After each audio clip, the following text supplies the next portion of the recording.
I'll make sure this is up so I can make sure to hear any additional questions.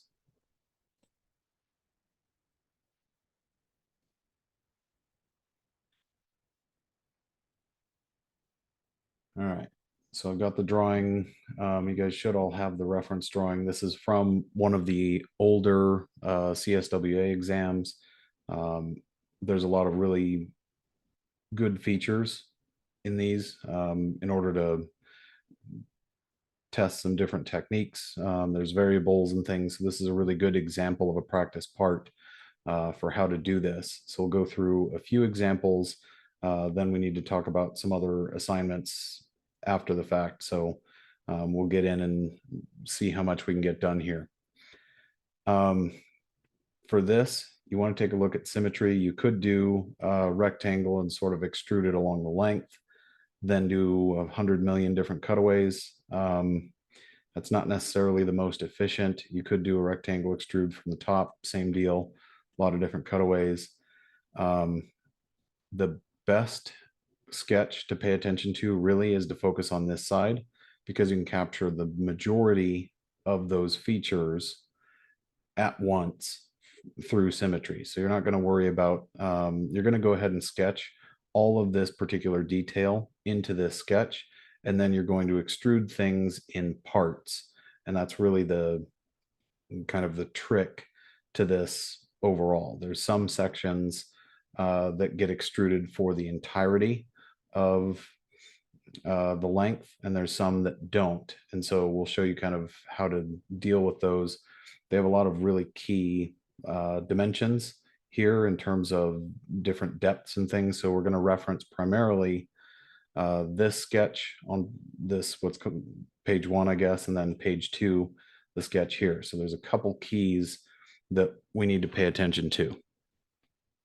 So you want to add a sketch. In this case, think of it as being on the right plane, and that will help, because then you can draw what's on the surface and do a bunch of extrudes. Because of just the mechanics of what this is doing, we need to know a little bit about C and A, the dimensions.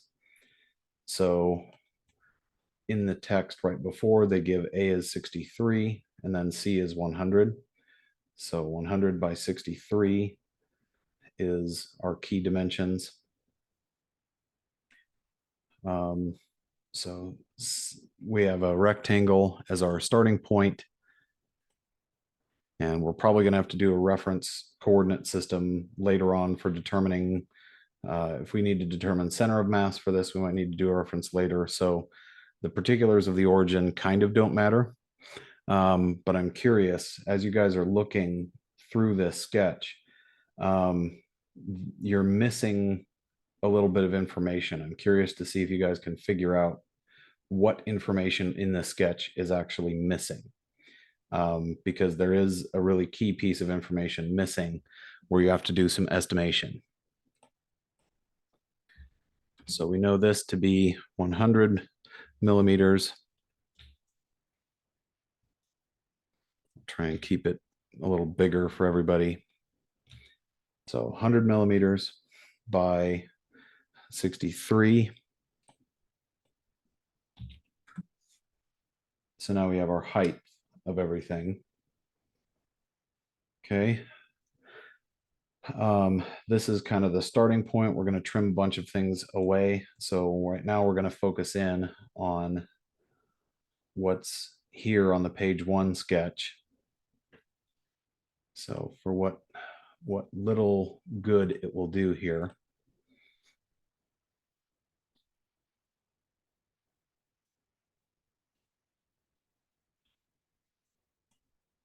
We'll zoom in and make the image just a little bit bigger. Okay, so it's about as much as we can do. What this will do is this gives us a reference point. So I'm starting from the base corner. You have another rectangle that you have to define. So that rectangle is going to get cut out of the top here. You have a line and you have an arch. So you're going to need a reference point, for instance, a center line. So that's going to allow us to get a cross section. You also need something to get a cross section here. So we need a second center line.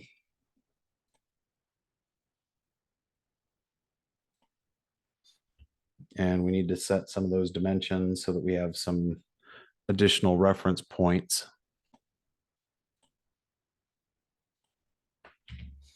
So now we can start giving some of the key dimensions here.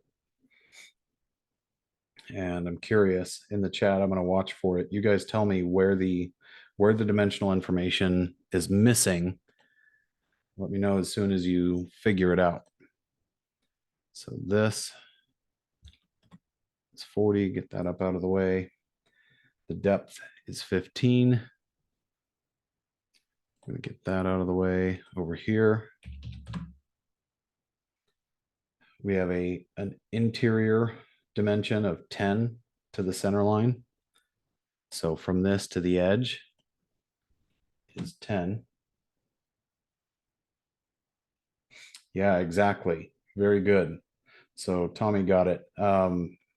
They don't give you the information. They give you, there's these lines and then there's an arch, and they kind of hint to something here. They give you some like angles and stuff, but they don't give you the information that you're looking for. And this almost looks like a straight line. So if you weren't paying careful attention, this could look like 20 millimeters instead of 20 degrees. Or if you got a bad print of the exam or something, this particular feature is one of the reasons why they probably changed out this specific example. But they don't tell you how long those lines are. They just give you an angle and then a radius to connect the two. So information that you need that's helpful for defining the sketch, but that's going to be a little hard to determine. So they give you just enough information to start, but not enough to have the part 100% defined always, so that there's always some wiggle room in how you approach that. And that gives you some of the flexibility that is good for practice, but can be very stressful if you guys are the kind of people that want step-by-step cookbook recipes. You don't always get them. So there's a couple more things that are very useful to have. One is the difference. So they give you a couple key pieces of information here. They don't give you the whole distance, if I recall correctly. They also don't give you this entire difference, which is very, very interesting. We'll find out a little bit of why that is. So we're going to need another reference line on the top, but we'll cross that bridge when we come to it. Because they give you a bunch of information, but they don't specify it anywhere here. They give you a reference point down below. That's not necessarily helpful. Here, they give you some information. You know that this is 10 and that this is a distance of 9. And you know this is a radius of 10, but they don't give you that entire distance. It's not because they're trying to be mean. It's just the way that they've defined this particular part. And you can't really get all of the information here. You know, there's a couple of features, and you know the overall length. So there's a couple things that you can do to determine what they are. Anyone see what piece of information we need? It's right here in the drawing. So we have it, but we don't know how wide this top plate is. So where is the information hidden in the drawing? Can anyone find it?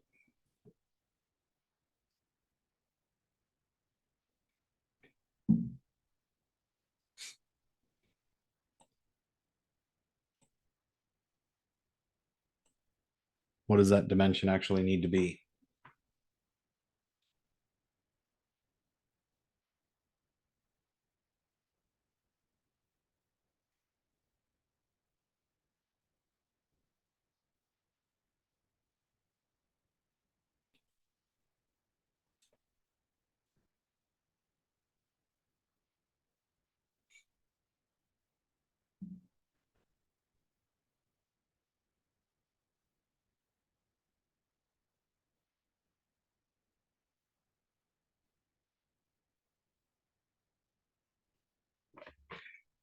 Can anyone find it?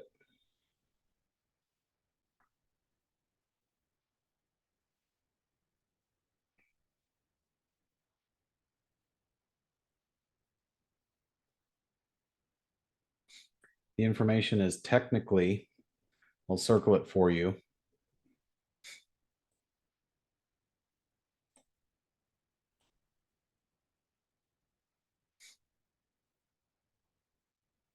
The information is technically here. It's supposed to have a free line. Here we go. So the information is technically here, here, and here. Does anyone see it?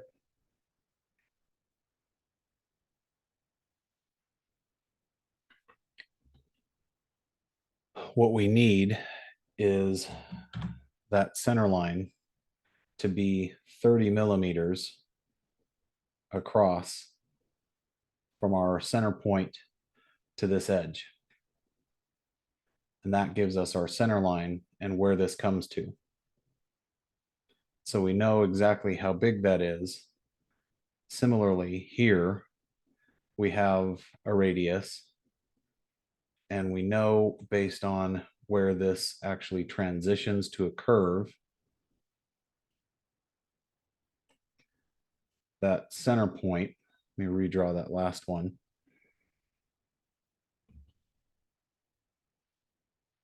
That center point happens roughly here because we have the radius of 25 and then we have the radius of 30 over here. So we know this needs to be 30 millimeters from that edge. So now we can include a couple of our circles, because the first one is going to be an arc. It's going to be easier to trim out. So we need one circle and then a second circle and then a third circle to include all of this geometry we're going to need. We're going to have another one over here. It's going to be a hole. And then we're going to have one more arc. So we're going to have some center point arcs. And this will give us some reference points.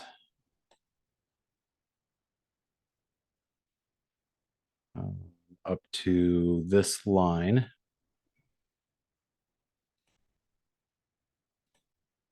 And then another one up to that line. So we're going to smart dimension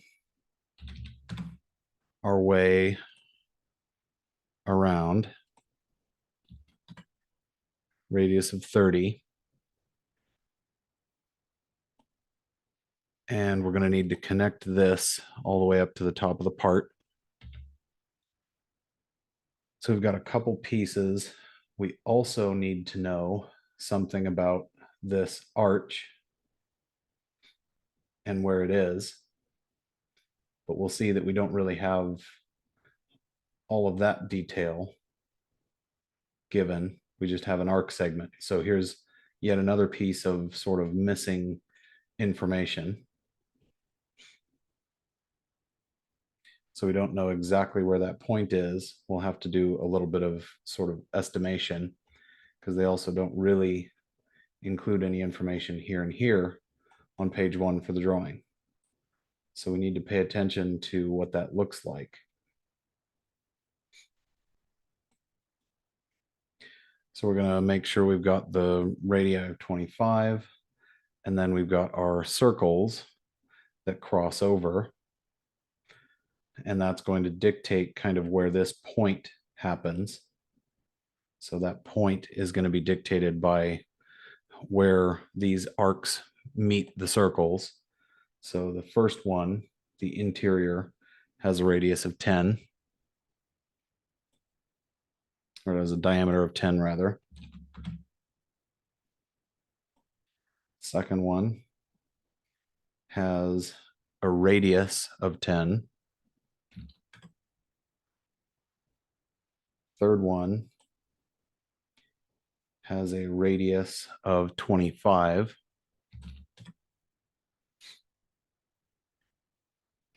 So now we know we can come in and trim a couple of the pieces of things that actually aren't part of the drawing. So we can trim this first section, the second section. This doesn't exist. This doesn't exist. Technically, this and this don't exist in our drawing, right? So we have these regions already defined. This part of the curve we need, this part of the curve we need, and we'll see why, because of some of the things that we have to do, some of the operations. So now I'm going to step back into editing that sketch because I needed smart dimension.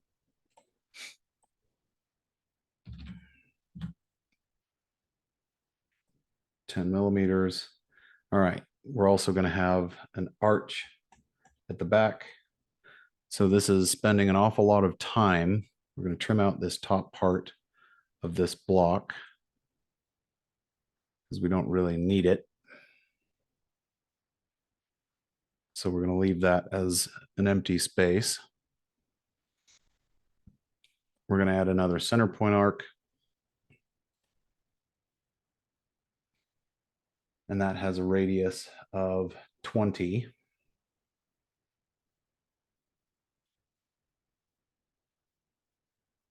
So sometimes you have to swing both directions to get this to complete on the correct side.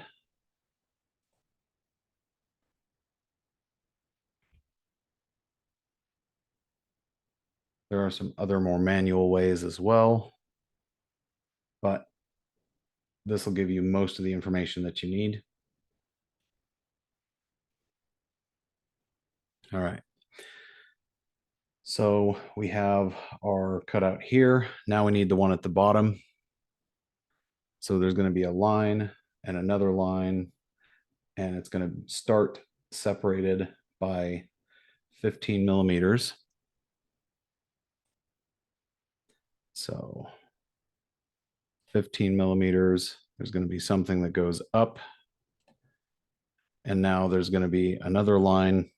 So the next question is, I want to vote in the chat, which one is smarter, or which mechanism, which series of operations should we do to form that shape, that geometry?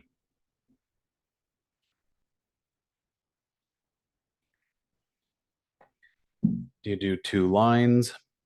Do you do 2 lines and a 3-point arc? What approach is best?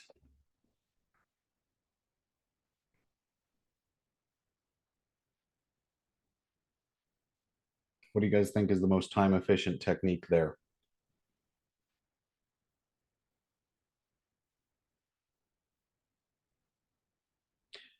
Seems like it should be 2 lines and an arc, right? Like a 3-point arc, connect them all. Seems like the obvious answer, right?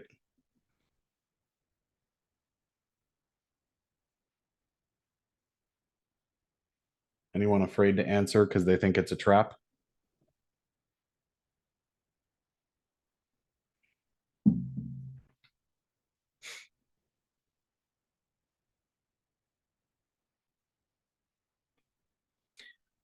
What if I just did this?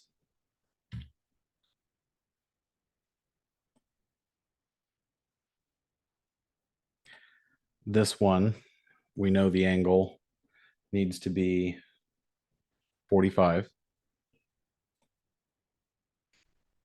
This other one needs to be an angle of 25.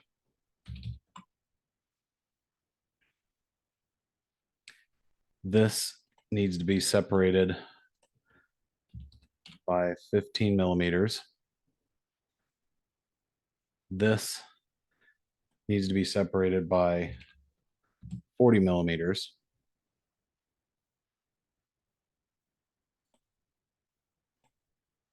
And now I give it a round fillet with a radius of 10. And now I don't have to worry about the placement of the rest. And I can trim out that bottom section because I no longer need it for a reference point. And also trim out this top piece.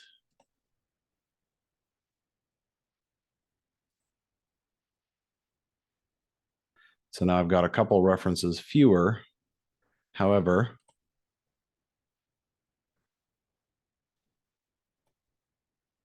I can now start extruding because this cutout and this have all the same details.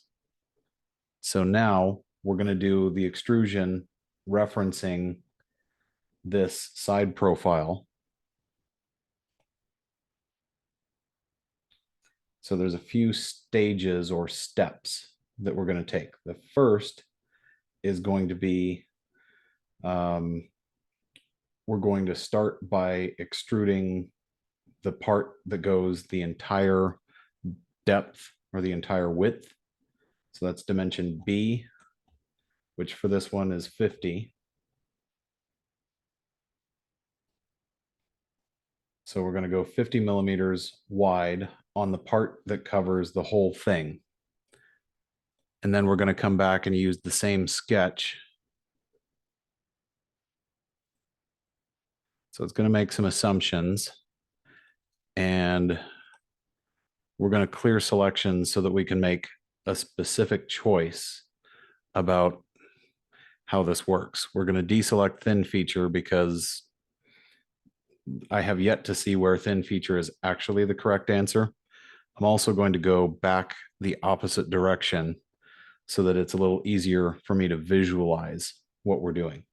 So this whole interior section has to be extruded the entire way across. We'll get into the top view and the cutouts and the other things, but this way we can give all of this material, we can get all of it extruded in a couple operations.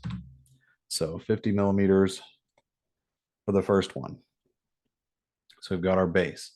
Now we need to add in some of these other features. So this one has this back portion has its own offset, and this offset happens to be 9 millimeters. So we do another extrude. We go back and select our sketch as a reference. We're going to extrude only this portion. And we can see that this is a through all hole. So we're only going to extrude that outer portion. We're going to do an offset. And we're going to do 9 millimeters. We're going to flip the direction of the offset and flip the direction of this. And we can do blind, we can do up to next, we can do up to surface for convenience. I'm going to do up to surface with a 9 millimeter offset, and I'm going to pick this back face. There are other ways to do it, but this is one of the really, really important ones. So we've now got the back portion included. So now we're going to do a couple of these other pieces. We're going to do this extrusion for the inner circle. So we know, for instance, the inner circle and this face, all of these go sort of all the way. So we could do it several different ways. The easiest way, we can even do this one, which is an 8 millimeter extrusion. This is a simple operation. the 8mm extrusion. And then this one, we have a different value for. Here on page 1, it kind of shows you right here. I'll zoom in so that you guys can see it. This is why these views are important, because this one is in line. So these two are the same thickness. So we want to extrude those two at the same time so that we don't have to do as many operations. Because the whole name of the game is trying to do as many operations as you can all at one time. So these two happen to be the same thickness. So we're going to do an extrude from sketch 1. We're going to do this whole region. We're going to need to zoom in to include this little piece as well. So we need this and this. We need to flip the direction, blind extrusion, 8mm. So now we have those two pieces done. Now we need this other half. So we need another extrude. Again, referencing sketch 1. It's going to be this whole region. You're going to do an offset. You're going to flip the direction 8mm. And then flip the extrusion direction. This has its own thickness measurement of 5mm. And it has to be the opposite direction, so that now we're going to extrude into this face. But you can see when you look at the preview, you also need to include this region here so that it fills in everything behind it, but leaves this front open. So we do this extrude. Now we can finally do the rest of this interior arc. We're again referencing sketch 1. We do this one. We can do another feature this time. We can do from surface, this surface, to, let's do up to the next surface, and that will be this one. And we also need to include that central region as well. And we need to include this half moon region so that we pick those three all together for this last step. So now we're already looking very much like our part, and you can start to imagine how if this hadn't been,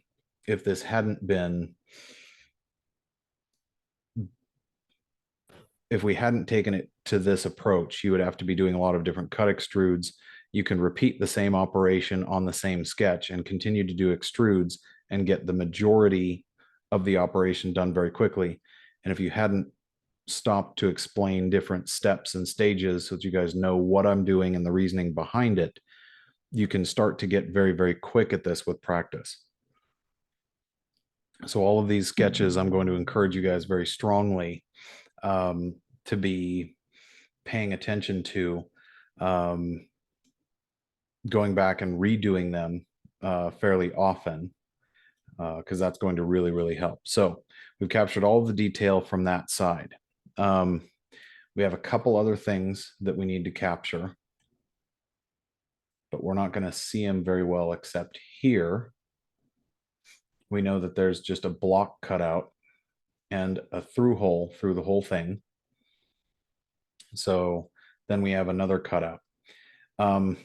We can do this all from the top, but for the sake of simplicity, one more sketch will actually make this a whole lot faster, and you'll see why. So we're going to do a sketch on the top. So we're going to start from the very top here. We're going to say, we're going to add a sketch, and we're going to reference this top plate, and we're going to add a rectangle. We're going to select our view so that we're not messing around making mistakes. corner rectangle, and we know it goes up to here. So we know it actually goes into this interior by about 10 millimeters. So we need a smart dimension that is from one edge to the other, since they don't really, okay, they do give us a whole dimension here. A lot of times with more recent parts, they won't necessarily give you that length. So this actually needs to be 50. We're going to leave this dimension driving on purpose. And we're going to break this coincident reference. So you have to hit escape, right click on that yellow dot and delete it in order to make this a driving dimension again, so that this corner can move and actually expand where it needs to be. So now we can set the other dimension. These are some of those little time savers that you're going to wish you remember for the CSWA. So you're going to want to go back and review a bunch of this. We also have our reference point, our 30 millimeter from this edge. We need a center line. Sometimes it'll automatically select a line, sometimes it won't. So 30 millimeters from this edge, a 10 millimeter radius with 9 millimeter spacing from this edge.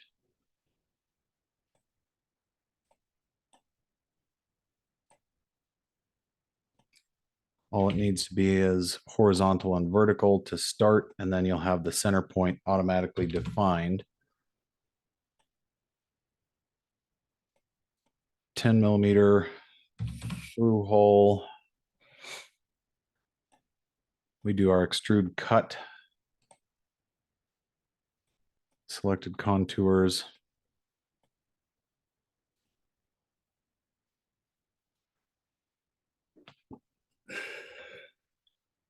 Instead of blind, you can hit through all. And that cuts out those two. So that was a quick part of the operation. The final piece that we have to do is another reference sketch.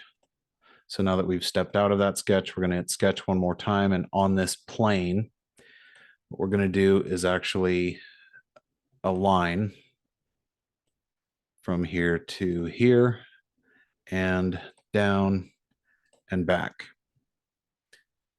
This dimension is 18.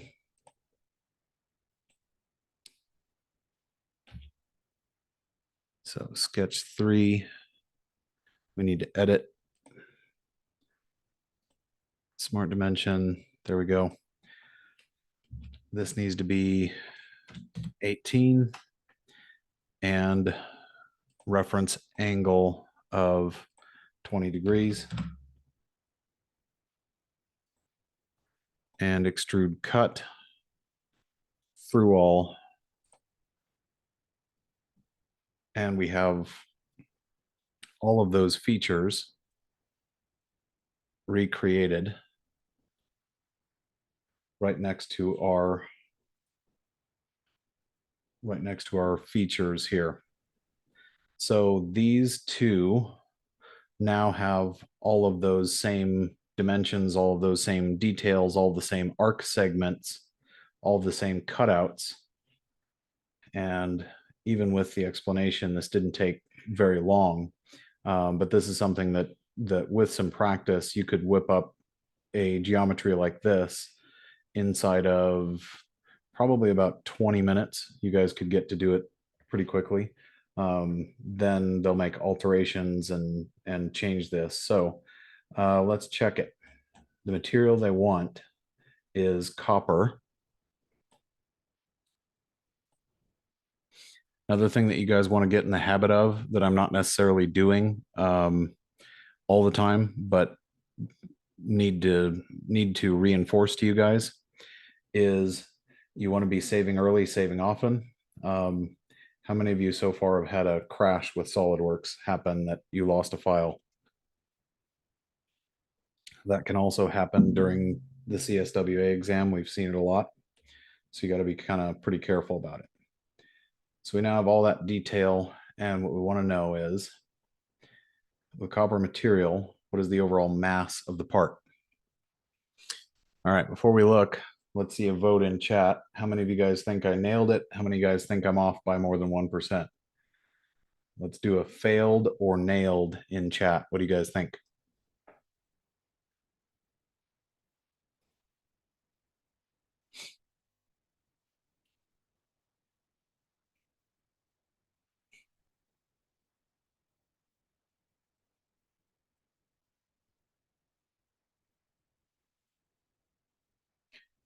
You guys are pretty confident. All right, let's find out, because the proof is always in the pudding. All right, so our mass is 1267.01. And the one that we're closest to is right at 1280. It's interesting, right? So let's double check a couple of the key dimensions. One of the other references they give us is that this is actually a total depth of 13 millimeters. And that's one of the biggest factors. So if I were doing a fill in the blank and we got a mass of 1267.01, what percentage is that of 1280? We're also going to double check that the material has the correct reference density, because I seem to recall they made a change and updated the material just slightly. So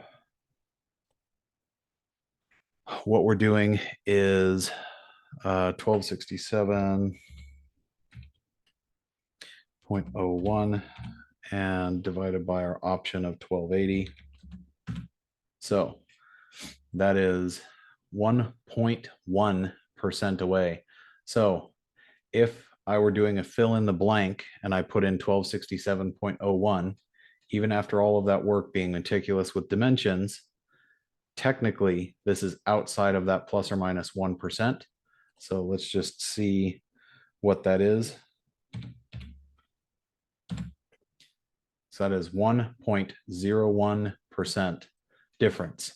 So technically, I would not pass that part of the exam if I were doing fill in the blank. And that's why this is so critically important. So one of the first things that we want to do is double check that our copper has the exact density that they reference. So here, 0.0089 grams per cubic millimeter is the same as 8,900 kilograms per cubic meter. So that part's correct. Okay. What we want to double check is that a couple of our extrudes were not the incorrect dimension. We can also use the evaluate measure tool. So this is a good example of when to use that, so that you guys see how to use it. So the difference between, you have to really highlight the actual point and the other vertex that you want to measure between. So this distance is 13 millimeters. So that part is exact. This distance is on X. Let's see. This is along the X axis, which is the red. This is 8 millimeters different. So that should match. And here it does not. And that's an important difference that we want to pay attention to. So this actually should be 5. So what we want to do is we'll step out of the measurement tool. We'll highlight that specific extrude. And then we'll see, nope, that one's 5 millimeters. So that offset, it gave us the offset measurement of minus 8 millimeters. Okay, so the actual extrude is correct at 5 millimeters. Okay, so that part's correct. That position, because there were 2 measurements on the screen, that position. Yeah, so that distance is 5 millimeters. So that part's correct. The dimension here, we've got a radius of 25. So this one should be correct. We're going to measure that real quick. Radius of 25, good. Radius of 10, diameter of 10, good. Diameter of 10, diameter of 10. Okay, so those all check out. We have our extrudes here. This dimension can be slightly inaccurate, but unlikely. We want to measure the distance. So we're going to drop out of the measurement tool, start fresh again. We want to measure the distance between these two vertexes and make sure that that was correct. So that distance, I'm going to hit escape to deselect the other features. So 9 millimeters thick, which is correct. We want to verify that we have our cutout on top correct. So we want to hit escape, drop out of those. We want to know the distance between, and you can also measure it diagonally, and it'll give you a couple pieces of information. It'll give you the distance on both directions. So this is 40 millimeters along Z, 38 millimeters in total width. Okay. 38 millimeters here. We know that this width needs to be 12. And down here, it's 12. So let's double check that we have the correct spacing there. So 12 and 38 is 50. So that part should be correct. We're going to hit escape. We're going to check one more time.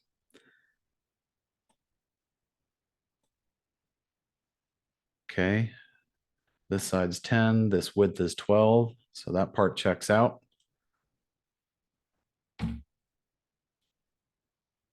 Let's see. One more that we want to make sure of is this cutout needs to be accurate. So we want to measure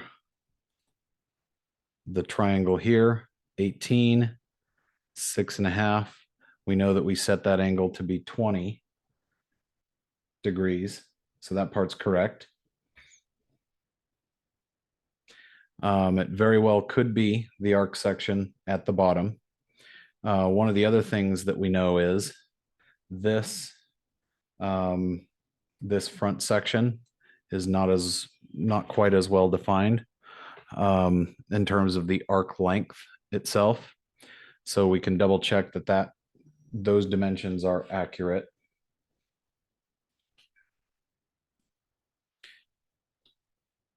And these are some of the things that we want to know how to diagnose, because here we need to double check that we have the right radius and then that we have the right height. So this dimension here has to be 20. This spacing needs to be 10 millimeters. So we can go back to our sketch and double check. So let's double check here. So 10 millimeter diameter, which is correct. We have our radius here.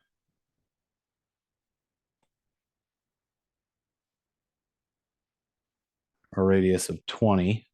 So that part's correct. We have our spacing of 10. And this we want to verify is in fact, yep, that is in fact 20. So that's correct. Okay. This is a diameter of 10. We have our spacing of 35 millimeters. Okay. So part of this exercise is I want to be able to help you validate the techniques that you're using. So we have a dimension of 15 millimeters interior. We have our 20-degree angle. So this one right here, because of the changes, this one became 25 degrees instead of 20.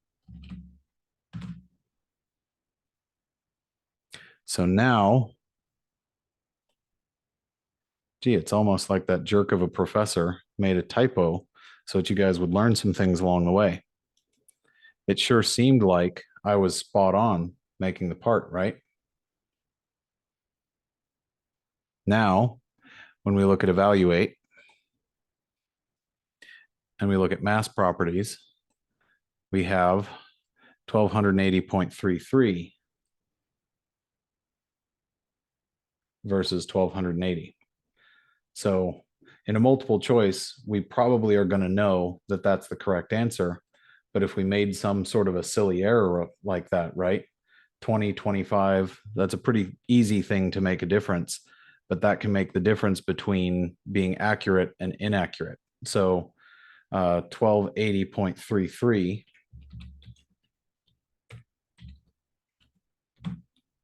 is 0.02% different, right? So that's the region that we want to try and land in when we can.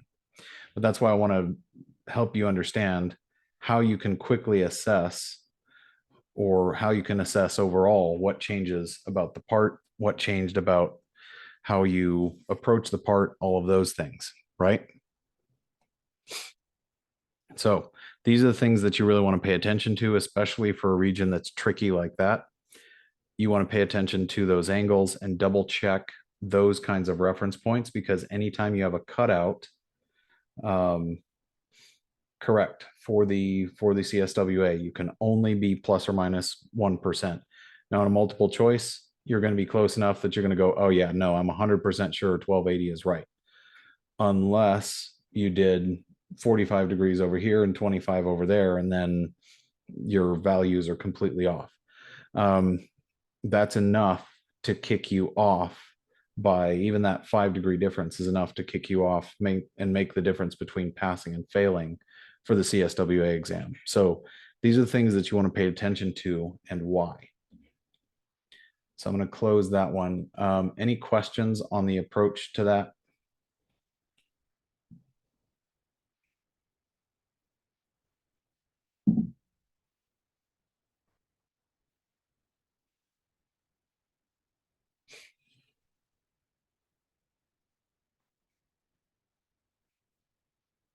All right. Good. Hopefully that was helpful for you guys to understand how to do some troubleshooting as well, because I want to be able to train you guys how to be able to do this and how to do it with a high level of proficiency, not just check the box, pass the CSWA. I want you guys to actually be able to walk into new projects with confidence. So this one, I'm going to drop this one. There we go. So this part is going to be no creation of new PDFs. Nobody's got time for that. This part is another really good example .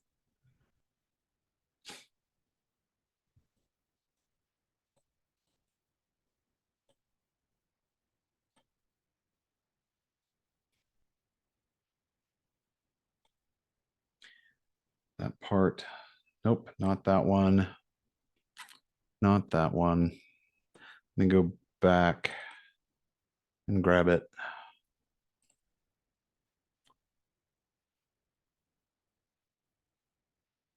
Just in case you thought I was short on handouts.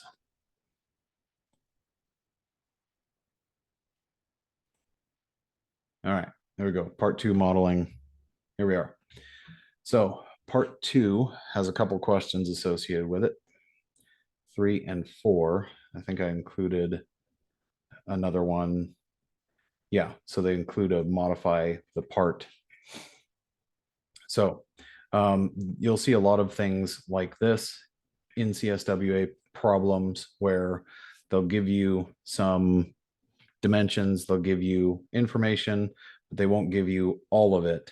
So this is another good example of a part. We'll do one more week where I'm walking you guys through, since you guys are, a lot of you are having trouble with Wi-Fi. You guys are on and off really frequently right now. So I'm trying to go ahead and keep rolling with the lesson because I think that'll be the most helpful. So these, what you want to do is you want to look at, and in this case, it's going to be very obvious, what is the axis with the most symmetry. You could extrude a rectangle, do a bunch of cutaways. But again, the more detail you can do, the more quickly, the easier it's going to be to make this happen. So what I'll do is a little bit more of a little bit more of a, not quite a speed drill, but show you guys a little bit more what it looks like if you're just going through and starting from scratch, because I think it'll be helpful. The only things I care about here are the two dimensions. So especially if it's down here, I'll want to know what those dimensions are. So A is 81, B is 57, and then C we'll get to later is 43. So all the information I need is here. We'll start a new sketch. Again, right plane. And it's going to be easiest probably to start from, it's probably going to be easiest to start from one end. So that's the way that I'll approach it.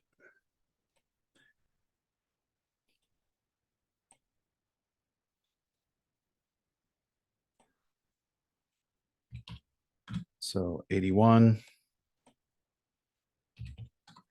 57. And I'll zoom in a little bit so you guys can see a little bit better on the video, hopefully, what's going on. I hate the fidelity of recording. I may work on converting things over to StreamYard or something else. That'll just be better.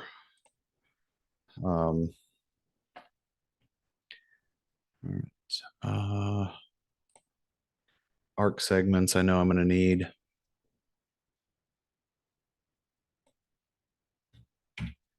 Do a 3-point for that one.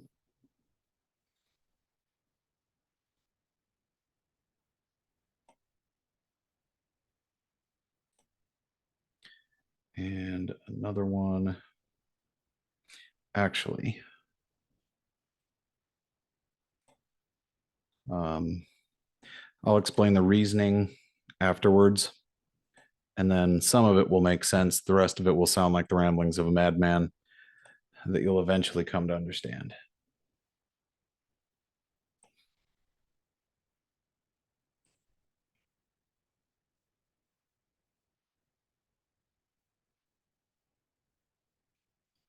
So presto changeo, and I'm doing an arc.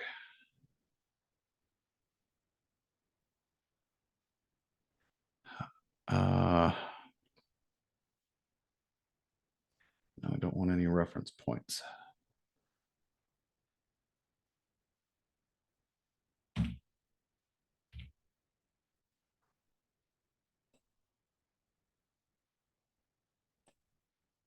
Actually, I'm going to delete that. I'll explain later. All right.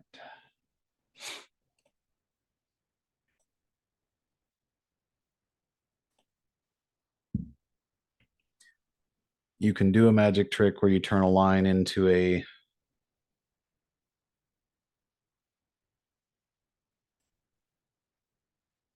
arc segment, but it won't actually help you in this specific instance. All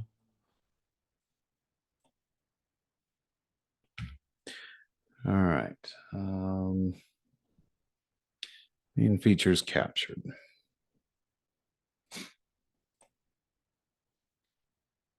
So this, we need to set dimensions.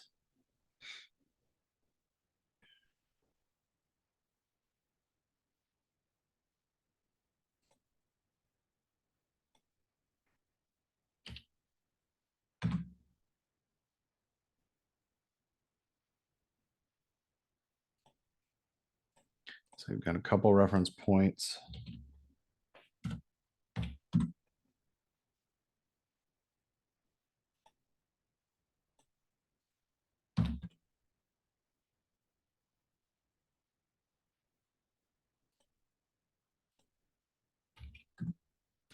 .45.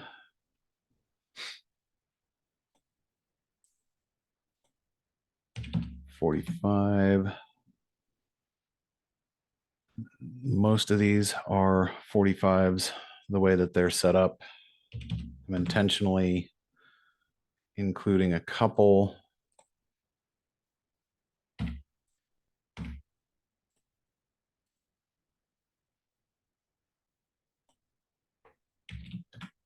.10 degrees, radius 19. They're showing tangency on this. Overall length from edge to edge, 29.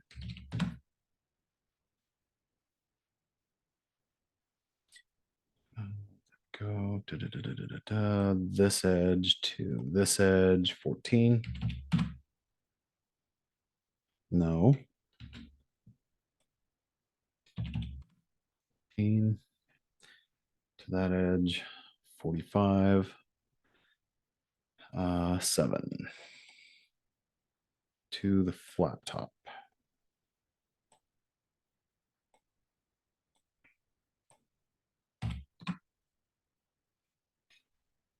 Okay, there we go. 14 from the edge, center to center, edge to center. 14 from base.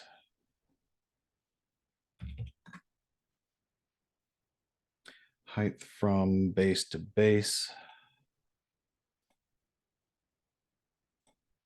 19. Draws everything up. Radius of 5 we will deal with in a little bit here. The radius is going to be tangent, so the distance between this and this actually needs to be 0.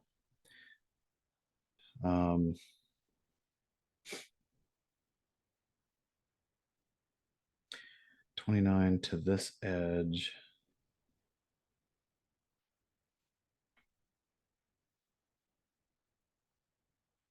And at 19, another one of the sort of deceptive practices. Want to make sure that this edge is indeed 24. Okay. And that edge is 29.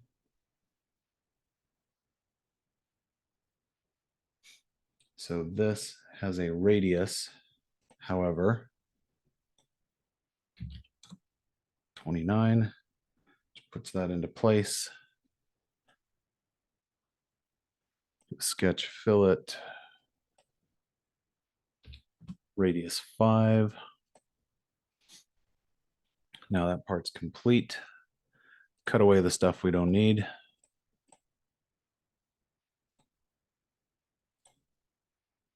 Yes. Yes. Yep. Yep. All right. So we have our part. We do our extrude. Central region. And blind. 43 millimeters.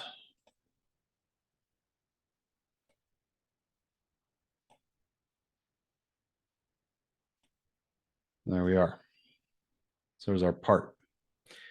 Now, material AISI 1020.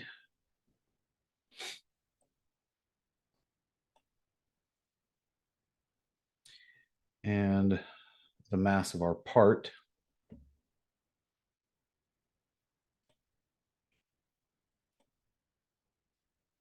is what we have here as 969.09 grams. So what you're trying to determine at that point is which of these two is closest to the answer that you get, because this is very much like what you're going to experience. Some of the things that we want to make sure of are that we have all of the dimensions. Anyone notice which one I skipped?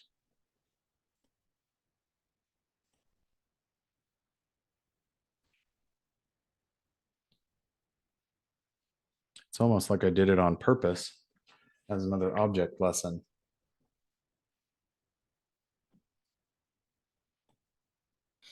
So that mass is either too much or it's too little.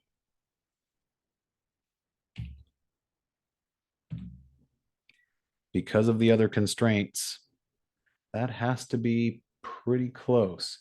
However, okay, that one's 5.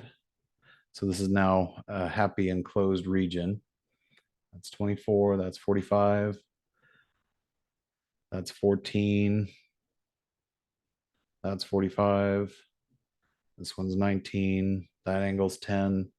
So all of those are correct. That point's correct. We've got 7 below the flat top. That part's correct. 45. Anyone notice I didn't include this?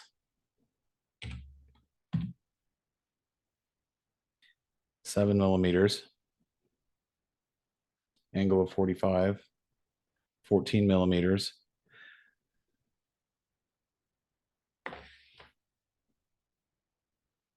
Now, if we step back out and evaluate our mass properties, 978.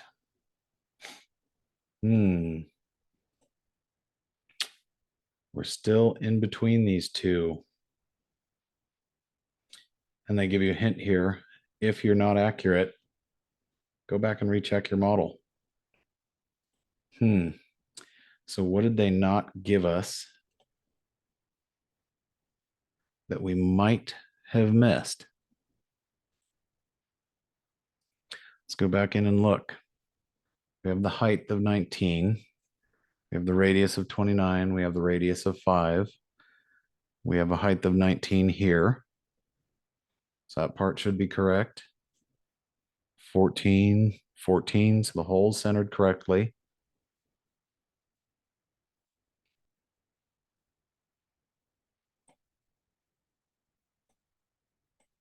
Dimensions to our through hole. That's going to make a big mass difference. So all the rest should be accurate. Let's see if we got it now. 951. That's a lot closer to 939. Still some basic differences. So we're still a little ways away. We're zeroing in on probably it's D, but we need to make sure that things like the sketch get to be fully defined, because otherwise it can be a little bit tricky. So C, our extrusion width was 43 millimeters. We want to double check that that's the case. We got 43 millimeters. Good.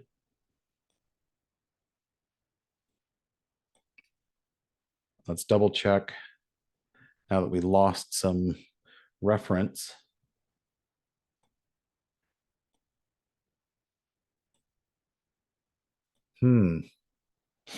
Okay. 81. So that didn't change. What about our overall height between here and here? Wait a minute. 58.2. But we had that set originally. How did that change? Should be 57. You got to be real careful when you're cutting things, trimming things. The lesson here is fully defined sketches are really, really, really important.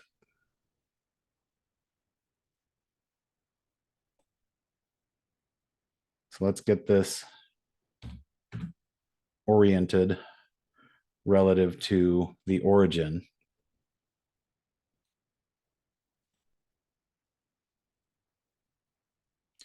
So if you drag this off to the side,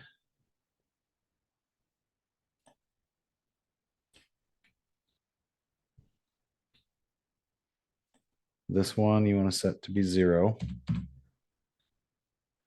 And then this one, if we zoom in, the difference between these two should also be 0. There we go. So now most of it is fully defined. We have 19 millimeters. We could come in here and try to specify an angle. But the main thing is we have 24 from the top and we have 29 from here to here. That's our last missing dimension. So if you try to go fast and you go too fast, you can get yourself in real trouble. So now we have a mostly defined sketch. If you skip steps and you miss some things when you're trying to prep for the CSWA, it's really, really easy to make some mistakes that are going to cost you passing if you don't keep some of those definitions. So it's really, really important to try and get to a defined sketch where and when you can. And then especially on the exam itself, save early, save often. So let's look at mass properties now. 939.02. I would say that's pretty close to 939.54. All right. Then the next question, they go, oh, but you know what? There was a design change.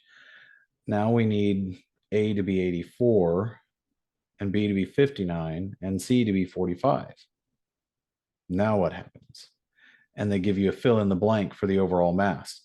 So if you hurried up in the first steps and you didn't have a fully defined sketch, then when they asked you to make a change and change those key dimensions, here it's not too many, so you're not necessarily going to be in huge trouble if you don't use variables. But if we change that to 84 and we change the overall height to 59, and then we change the extrusion width to 45,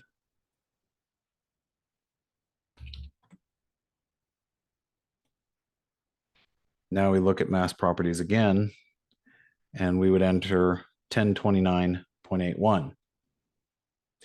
Weirdly, that's also an option up here. If you get yourself really mentally twisted around, you make the changes and then double second guess yourself up here, you can create some problems. So they intentionally give you answers that are going to be a little bit confusing and might be hugely off. But then they go, oh, but the design changed again and we need you to modify this. And this is how we need you to modify it. So now we need a cutout and now we need it to run like a chain link. Here's your new dimensions. 86, 58, 44. So the question is, how do you go about changing those And what do you do? So this question, part 4, is worth a lot of points. But if you really did your job well in part 3, and you got that one correct, part 4, you should be able to get correct. So then you come down and make another change to the part. Now you got to add some additional features. There's a couple people that have tried some different methods to do this, but there's sort of an easy way and sort of a hard way to do it. So I recommend going back to the base sketch, reset your view, and then without actually tying it to anything else, we want to set some dimensions. We want to set it to be 14 from that edge, 14 from the top,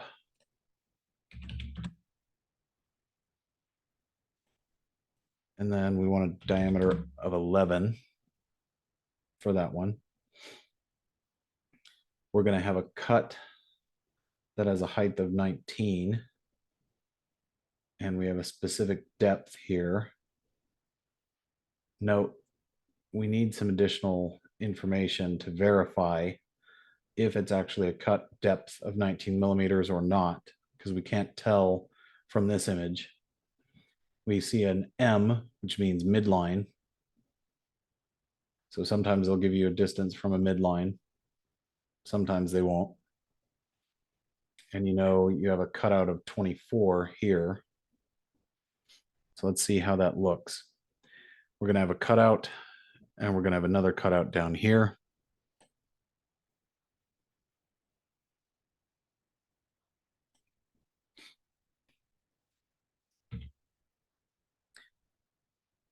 And we're going to have a line that comes up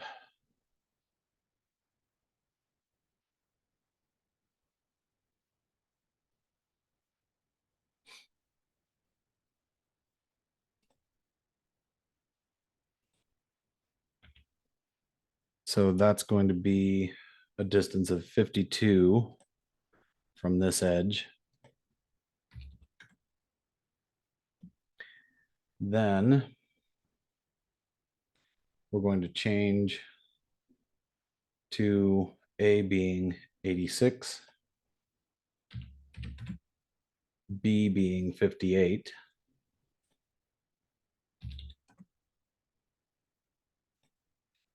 and C being 44. So we have to make adjustments to each of those. Later, when we learn how to apply variables, this really saves some time and headache. And we want to note that that arch really doesn't look the same as what we've got here. So we need to make some adjustments to where that radius happens. So we won't see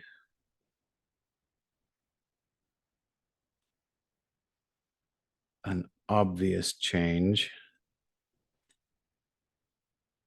We should be able to freehand move that arc.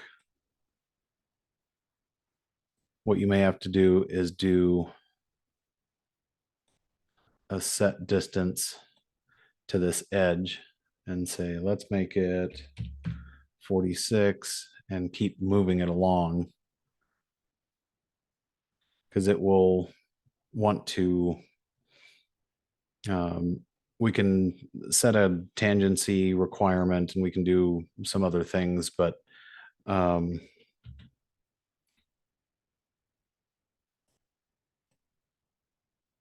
it'll help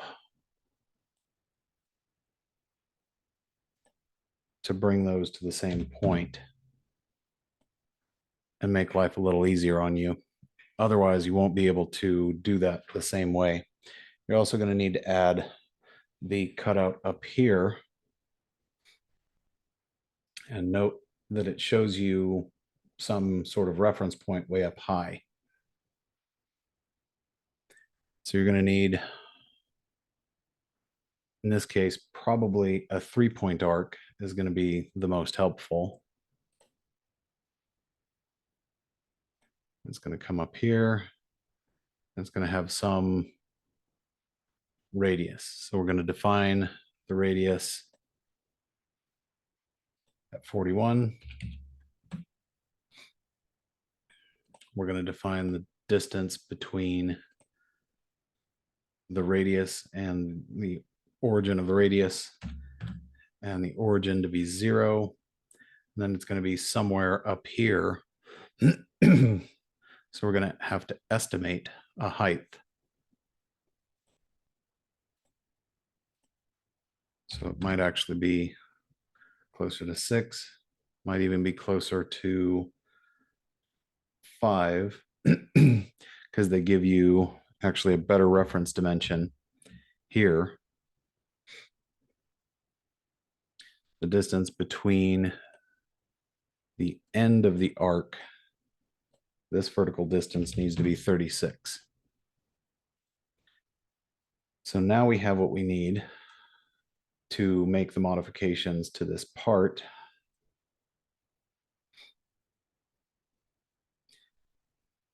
And it'll be a little bit different maybe than what you think. So we'll step out of the sketch. We have our part. We now need to do the cut extrudes. We need to select our sketch. And what we need is we need this region and this region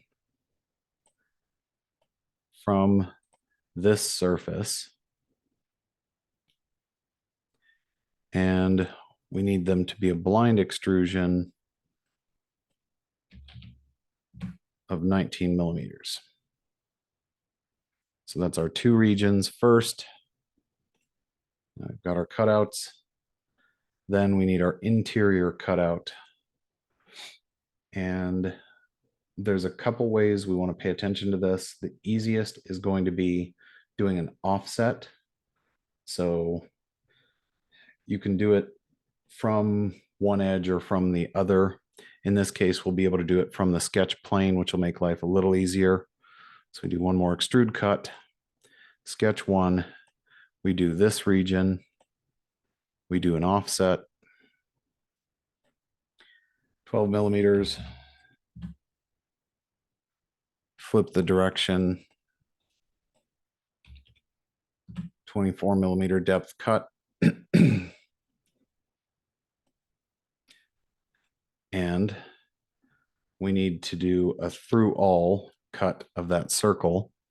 So we do one more extrude cut. That's why I didn't include it in that last operation.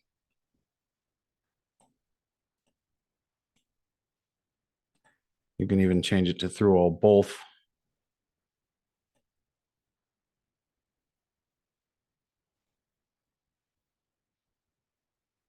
From the sketch plane, through all, there we go. So the preview is showing up correctly. And now we've got our cut. So now we have our part. So all the angles look comparable. Looking down from the top, we have the same thing. Looking at it from an isometric type view, we see what the differences are. Now, because we went for full definition of the sketch or very close to, we can then look at mass properties and see, this is another one where they'll ask for an answer. So 630. You can make it tangent to the line, but it's going to be a little bit easier and quicker much of the time to set the distance between that line and that arch to be 0. So if we go back and look at that right here, if we set that distance to be 0, based on the information right here. If we zoom in very closely,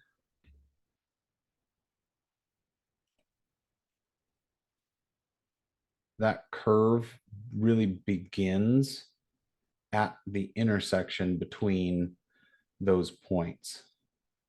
It's really, really close, I guess, from the top view. It's ever so slightly behind, but it's really, really, really close. So you can set it to be tangent. And we'll talk about some more things in terms of references later. But the biggest key is to make sure that that line is 52 millimeters away, because that difference in where that art shows up can be enough to throw it off, but it's not fully defined where the center point goes. That's part of the reason why we do need to pay attention to all the details for this. All right. So this is really, really close to the specific part mass. You can also sort of estimate based on these other distances. This is maybe 2 millimeters in total. So if we were to change that, our mass before 630.96.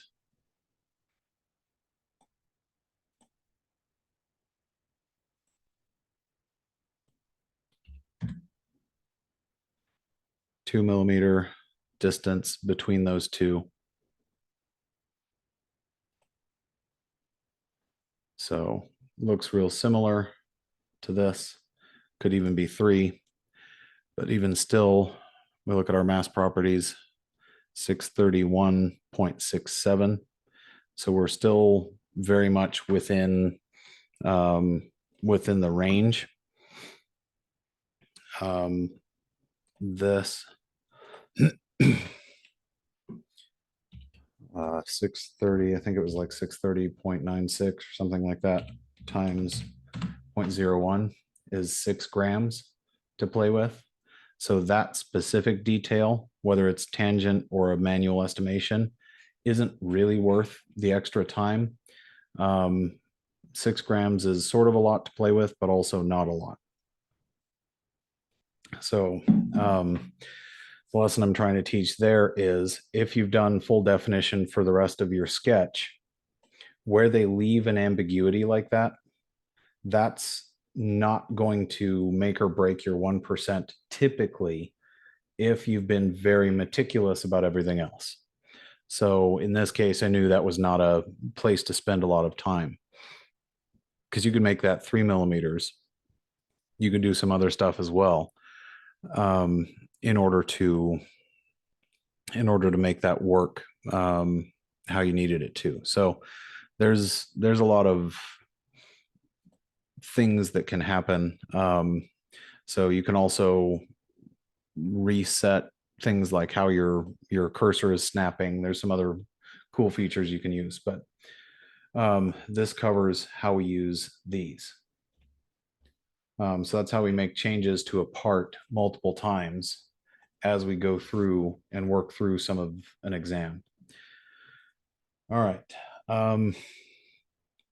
That covers that. The other thing that you guys have is one more assignment coming up. So one of the things that we want to pay attention to is, let me go ahead and pull this up.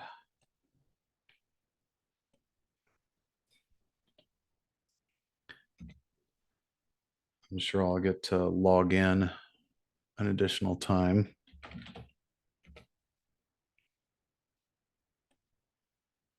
So I'll get multi-factored to death again.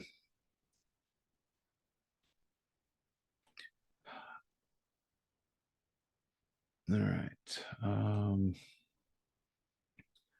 of the big ones you guys have going on is the 3D printing introduction, and then design tables. The design table tutorial is actually pretty straightforward. It does a good job of walking you through, so I'm not going to cover that in much detail today. Um, the 3D printing introduction. Let's talk about that one. I'll bring this up so we can talk about it.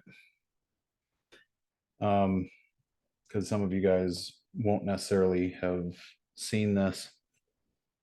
So the 3D printing test, we're going to get our files sent off to um, one of the lab techs because that will help.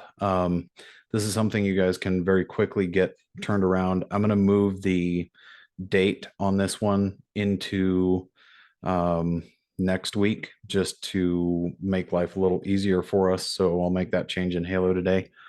But we want to make sure that we're paying attention.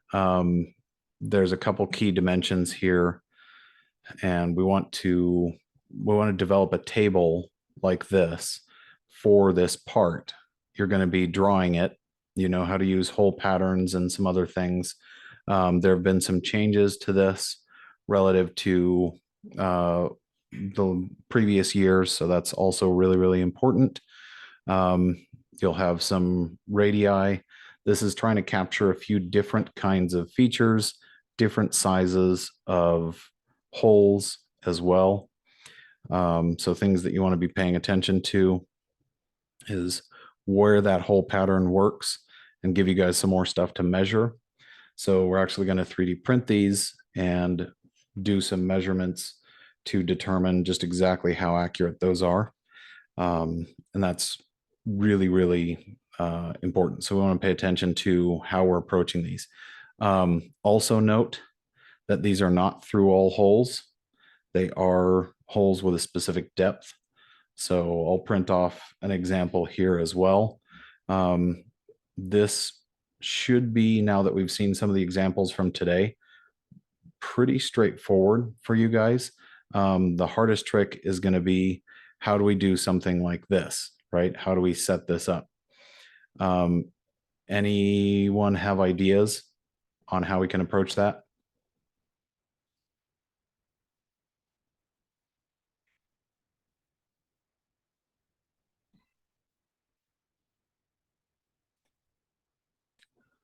Let's say you're working on a new part. You do some kind of a rectangle. So we do a sketch. We'll do this from top plane.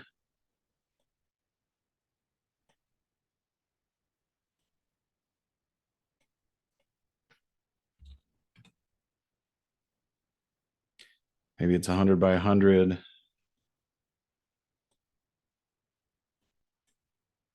All right. So you've got something like this. One of the things that you want to do is add a reference line.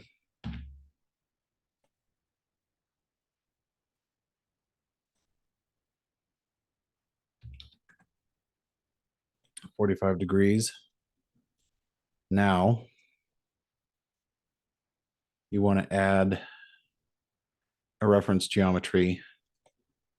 So you can do it from the features tab. I have it on my toolbar. First reference, second reference.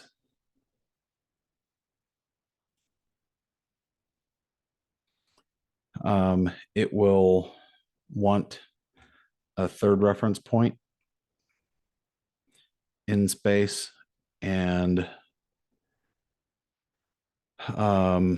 you can do a couple different options for that. If you try and say, if you try and just select OK from there, it's going to look for a third point. And you can say all three of these, but the problem is you can't do a line and then 2 points on that line because that's not defined. So instead of being perpendicular to that, you want it to be perpendicular to the top plane and then reference those 2 points on a line. And now you have a plane at a 45-degree angle to the thing that you're drawing. Okay. This can be a center line. That's probably going to be easiest, but a line itself gives you 2 reference points at the end. And that's the hint that I will give you for that particular operation. So that one was free. All right. Other questions? Let's go back to this. So we're actually going to 3D print these and then take measurements and develop a table to determine whether these are accurate and how accurate those prints are. You'll save them as an STL file. You'll post those in the messages to me. You'll add those. And what we'll do is get the STL files printed out. You guys will take physical measurements and compare them, develop these tables, and then see how far off these are. And you'll have an idea what the relative accuracy is of a 3D printed part. All right. Questions on this? You can do a sweep. Yeah, that's an option. You can also do, because you have a reference plane set up like that, you can do a lot of things, a lot of options. So you want to pay attention to all of those details, including some of the ones like this plate down here has a 1 millimeter depth to it. So that's something that you don't want to take too much advantage of. You don't want to miss anything there. You want to make sure that you're capturing the right kind of detail. Yes, so this will get posted to the channel today, so that you guys will be able to reference this more quickly. And then I'll follow up on, I know there's a couple more messages that came in, so that's on the docket. That's the trouble of a Monday morning class, is messages are going to be hard to get to sometimes beforehand. Okay. Other questions? I'll go ahead and stop this. Anybody that didn't come in today won't benefit from any of the further questions.